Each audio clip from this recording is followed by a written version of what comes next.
Today, we're going through the 10 most common questions when it comes to elevation certificates. So if you're a homeowner, if you're a real estate agent, if you're a loan officer or a real estate investor, this is your guide to elevation certificates.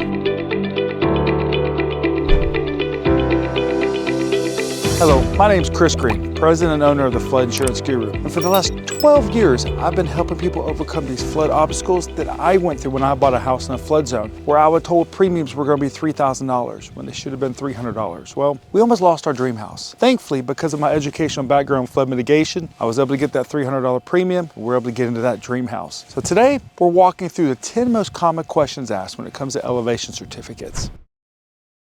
So one of the common questions that people get confused with is that an elevation certificate is a flood certificate. Now, particularly what we're talking about here is what's called the standard flood zone determination form. You can see a sample right here, and you can see a sample right here of an elevation certificate. Clearly, you can see that these things are different. So what is the difference between these? Well, a flood certificate is basically just telling you basically what flood zone the property's in. It's not giving you really any elevation numbers. It might give you a base elevation, that's it. An elevation certificate is giving you all the different elevation numbers of your property. Now, the difference too is that an elevation certificate is also usually done by an engineer or a surveyor, while a flood zone determination form is just run online, usually through a third party. How do you read an elevation certificate? What should you be looking for? Well, let's talk about the base flood elevation. As you can see on here, the base flood elevation really is how everything is measured on an elevation certificate. You know, if your building is really far below the base flood elevation, like right here on the water, then it could mean that your insurance premiums are going to be really high. If everything's above the base flood elevation, then it could mean your flood insurance premiums are going to be much lower. It could potentially also mean that you could do a flood zone change on your property. You know, everything relates to that base flood elevation. So in reading this, you know, what you want to look for too is the diagram numbers. That's going to tell you what the foundation type is going to be. Is it going to be a slab? Is it going to be a basement or cross base? An elevated building with an enclosure. You know, these are things that are going to be on there. This is what the different building diagrams numbers mean. Now, there used to be like 12 different diagram numbers. For the risk rating 2.0, these have kind of rolled back to really 6. And we've got those listed below in the link, where you can go and visit that link that kind of explains to you what these different building diagrams mean. Now, when it comes to flood vents, you may see flood vents on there. If you have flood vents on an elevation certificate, that could benefit the rate as well, because what that does is that allows water to pass under the building and back through, usually with a crawl space. You're generally not going to have flood vents with things like slabs, or in many situations you may not even have them with basements. So generally, this is how you're reading an elevation certificate. Now, when you're reading this though, one of the things you look for at the bottom is that it's signed and stamped either by a surveyor or a professional engineer. This tells you that the elevation certificate is valid. What about the elevation certificate expiring? Does it expire? While it may technically have an expiration date, the elevation certificate does not technically expire. However, it could be out of date if a flood map update's been done and the base flood elevation has changed. Then this could mean this elevation certificate is no longer valid. This is something we see a lot, where someone got an elevation certificate, the base flood elevation changed about 6 months later, so the numbers on there are no longer valid. It means that an engineer or surveyor may have to come back out, reshoot those numbers, and redo the elevation certificate.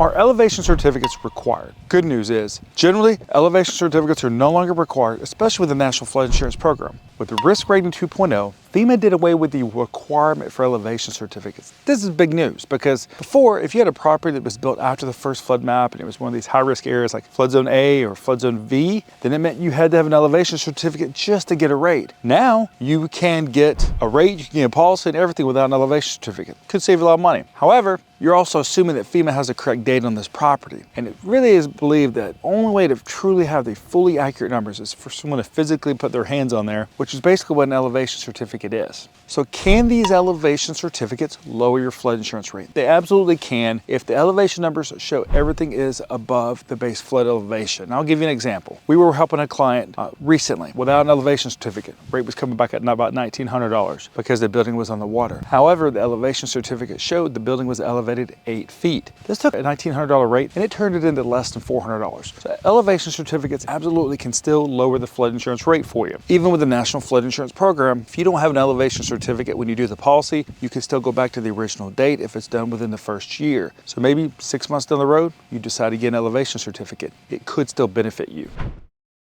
Does an elevation certificate change a flood zone? Now, an elevation certificate does not change a flood zone, but it is part of the information that can be submitted to FEMA on what's called a letter of map amendment or a flood zone change. This means that, hey, I'm submitting this documentation because you're staying in a high-risk flood zone area, but this elevation certificate shows otherwise. So usually when you submit it with a copy of property deed, different tax documents and maps, and a flood insurance rate map, then FEMA will review it and decide if it's going to stay in a high-risk flood zone area or if it's going to be moved to a low-risk flood zone area. What if an elevation certificate is wrong? Now, it's important to understand when we're talking about surveyors and engineers, the only thing that they are going to be responsible for on the actual elevation certificate is the elevation number. Other data is incorrect, you can reach out to them, have them corrected. If not, FEMA can also look at correcting. For example, with foundation type, a lot of times FEMA will just go in and look photographs and everything on the elevation certificate and be able to adjust this. Just remember, those surveyors and engineers are only held accountable to what the actual elevation numbers are. Now, if the elevation numbers are wrong, you may want to reach out to them, see if they'll change those for you and come out and shoot them the correct way. How much do elevation certificates cost? Now, the cost of an elevation certificate could exceed $3,000, $4,000, but on average, across the country, we see these elevation certificates cost less than $1,000 on average.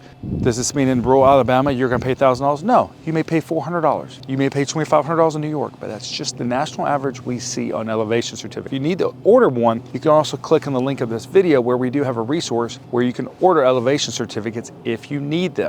Who needs an elevation certificate? Generally, elevation certificates are needed by properties that are considered to be in special flood hazard areas. We're talking about areas in flood zone A, V, AE. Areas where if you're going to carry a mortgage and flood insurance is required, these are the areas where you may need an elevation certificate. So these are the 10 most common asked questions when it comes to elevation certificates and your guide to understanding elevation certificates. So if you need more information on whether an elevation certificate is needed or how to read one, or hey, I'm ready to take the next steps to purchasing flood insurance, and I've got my elevation certificate already. 3 simple steps. Step 1, fill out the form on our website. Step 2, connect with one of our flood risk advisors. And step 3, pick the policy that best fits your needs. Thank you.